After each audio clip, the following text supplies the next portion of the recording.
Hello అండి, నమస్కారం. ఎలా ఉన్నారు అందరూ? బాగున్నారా? మీరందరూ ఆనందంగా ఆరోగ్యంగా ఉండాలని అమ్మవారిని ఎప్పుడూ కోరుకుంటూ ఉంటాను. ఆరోగ్యంగా ఉండాలంటే ఇటువంటి తినాలి మరి. అందుకే ఇటువంటి తిందాం, ఆరోగ్యంగా ఉందాం. ఈ వీడియోని మీ రాజ్యలక్ష్మి లక్ష్మీప్రియ వెజ్ కుకింగ్ వీడియోస్కి స్వాగతం. వీడియోలో నేను ఒక మంచి స్వీట్ ఐటెం అయితే చూపించబోతున్నానండి. జ్యూసీగా టేస్టీగా ఉండే ఈ స్వీటు చాలా సాఫ్ట్గా ఉంటుంది, ఈజీగా చేసుకోవచ్చు. నోట్లో వేస్తే కరిగిపోతుందండి. ఇది నాకు చాలా ఇష్టమైన స్వీటు. నేను అప్పుడప్పుడు చేస్తూనే ఉంటాను. ఈ స్వీట్ చేయడానికి ఇలా ఒక కుక్కర్ తీసుకుని ఒక హాఫ్ కప్పు పెసరపప్పు వేసి దూరగా వేయించుకోవాలండి. పప్పు అయితే వేగిపోయిందండి. స్టవ్ ఆపేసి పప్పులో నీళ్లు పోసి బాగా కడుక్కోవాలండి. పప్పు వేయించకపోయినా పర్వాలేదండి, అట్లానే కడిగేసుకోవచ్చు. కడిగిన తర్వాత ఒక కప్పు చిక్కటి పాలు పోసుకోవాలి, అలాగే ఇంకో కప్పు నీళ్లు పోసుకోవాలి. తర్వాత స్టవ్ వెలిగించి 3-4 విజిల్ వచ్చే వరకు ఉడికించుకోవాలి. మెత్తగా ఉడికిపోయిందండి. కుక్కర్ మూత తీసి చూపిస్తున్నాను చూడండి. పప్పు మెత్తగా ఉడికిపోయింది. అయితే ఇది ఇంకా మెత్తగా సాఫ్ట్గా అయిపోవాలి. అందుకని మిక్సీ జార్లో వేసి ఈ విధంగా మిక్సీ పట్టుకోవాలి. తర్వాత ఒక మందపాటి గిన్నె తీసుకుని ఆ గిన్నెలోకి ఈ పిండి వేసేసుకోవాలి. తర్వాత స్టవ్ పైన పెట్టి ఉడికించుకోవాలండి. ఒక హాఫ్ కప్పు బియ్యపిండి వేసుకోవాలి. అడుగంటకుండా మాడిపోకుండా కలుపుతూ బియ్యపిండి ఈ పెసరపప్పులో బాగా కలిసేటట్టు కలుపుకుంటూ ఉడికించుకోవాలండి. ఇప్పుడు 2 టేబుల్ స్పూన్ల నెయ్యి వేసుకోవాలి. నెయ్యి వేసుకుని బాగా కలుపుకోవాలండి. ఈ విధంగా గిన్నెకి అంటుకోకుండా విడిపోతుంది చూడండి. ఇక ఉడికిపోయింది. దీనికి హాఫ్ టీ స్పూను ఇలాచీ పొడి వేసి బాగా కలుపుకుని చల్లారనివ్వాలండి. పక్కన పెట్టేసుకోవాలి. స్టవ్ పైన మందపాటి గిన్నె పెట్టుకుని కప్పున్నర పంచదార వేసుకోవాలి. బెల్లమన్నా వేసుకోవచ్చండి, లేదా పటిక బెల్లమన్నా వేసుకోవచ్చు ఈ ప్లేస్లో. తర్వాత కప్పున్నర నీళ్ళు అయితే పోసుకోవాలండి. పంచదార బాగా కరగనివ్వాలి. కరిగి కొద్దిగా పాకం రావాలి. ఈ లోపు మనము ఈ పిండిని పళ్ళల్లోకి తీసుకుని చల్లారబెట్టి బాగా మర్దనా చేస్తూ చపాతీ పిండి ముద్దలాగా సాఫ్ట్గా అయ్యే వరకు కలుపుకోవాలి. ఒక 2 టేబుల్ స్పూన్ల నెయ్యి మళ్ళీ వేసుకోవాలండి. కలిపేటప్పుడు ఈ విధంగా సాఫ్ట్గా అయిపోవాలి. తర్వాత చిన్న చిన్న ఉండలు చేసుకుని కావాల్సిన షేప్లో డిజైన్గా చేసుకోవాలి. ఇలా చిటికెన వేలుతో గుండ్రంగా చేసుకుని తర్వాత టూత్పిక్తో ఇలా గీతలు అయితే పెడుతున్నానండి.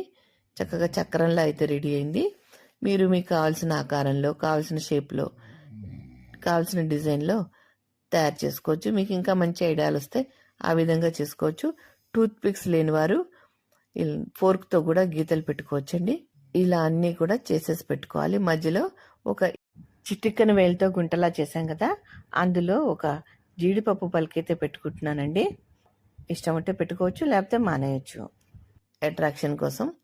ఈ విధంగా చేస్తే పిల్లలు కూడా అట్రాక్షన్గా తింటారు కదండి. ఈ స్వీట్ చాలా టేస్టీగా ఉంటుంది, చాలా సాఫ్ట్గా జ్యూసీగా ఉంటుందండి. అలాగే పెద్దలకి పిల్లలకి చాలా బాగా నచ్చుతుంది. పెసరపప్పు టేస్ట్ చాలా బాగుంటుంది కదండి. ఈ విధంగా అన్ని బిళ్ళలు చేసి పెట్టేసుకోవాలి. అన్నీ ఒకేసారి చేసి పెట్టుకుంటే ఈజీగా వేయించేసుకోవచ్చు. చాలా తక్కువ సమయంలో చేసుకోవచ్చండి. అన్నీ ఇంట్లో ఉన్న వాటితోటే చేసుకోవచ్చు. అప్పటికప్పుడు స్వీట్ చేసుకోవాలి, ఎవరైనా గెస్టులు వస్తున్నారు అంటే ఈ స్వీట్ చేసేసుకోవచ్చండి. పిల్లల బర్త్డే పార్టీ అయినా ముందే చేసి పెట్టుకోవచ్చు. గులాబ్ జాములు ఎప్పుడూ చేసుకునేవే కదండి. ఇలా ఒకసారి ట్రై చేయండి. ఈ పాకం అయితే రెడీ అయిపోయింది. గులాబ్ జాముల పాకంలా చిక్కగా తయారవ్వాలి. అయిపోయిందండి. దీన్ని మరొక పాత్రలోకి మార్చేసుకుంటున్నాను. ఎందుకంటే ఇందులోనే నేను వేయించుకోవాలి కనుక. ఈ పాకంలో టీ స్పూన్ ఇలాచీ పొడి వేసుకుని బాగా కలపాలి.